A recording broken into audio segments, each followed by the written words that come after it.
நற்செய்தி வெறும் ஒரு சார் மக்களுக்கு கிடையாது. not for one class of people, it is for all people.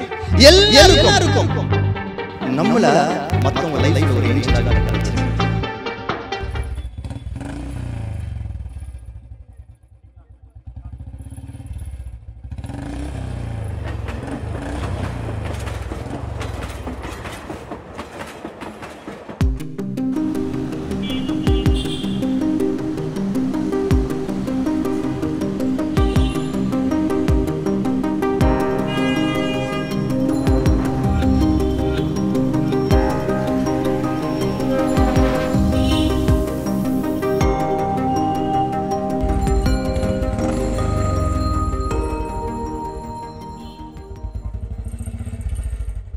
நானும் 2 நாளாக அவரை பார்த்துட்டே இருக்கேன். கண்டிப்பாக இயேசுவை பற்றி எனக்கு அவர் சொல்லியே ஆகணும். இங்கே தானே உட்காந்துருப்பாரு, ஆளே காணுமே. இன்றைக்கி ஷாமே வந்தால் கூட கண்டிப்பாக இயேசுவை பற்றி அவருக்கு சொல்லி ஆகணும். இங்கே தானே உட்காந்துருப்பாரு, எங்கே போனானே தெரியல. டேய் சார், ஒரே நிமிஷம். என்னடா ஆச்சு?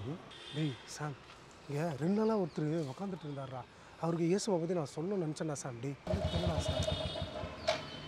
டேய் ஒரு 2 நிமிஷம் வெயிட் பண்ணுறா. இங்கே வந்து பிச்சைக்காரன். ஆமாடா, இங்கே தான்டா இருப்பாரு.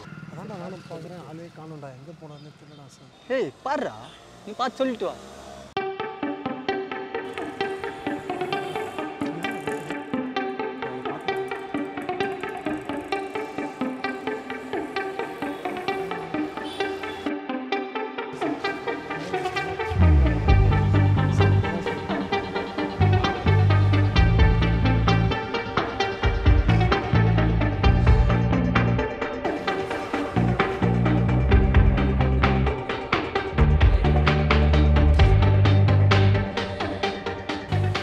உட்காந்துருப்பான். நேற்று ட்ரெயினில் அடிபட்டு தெரிஞ்சு பையனா?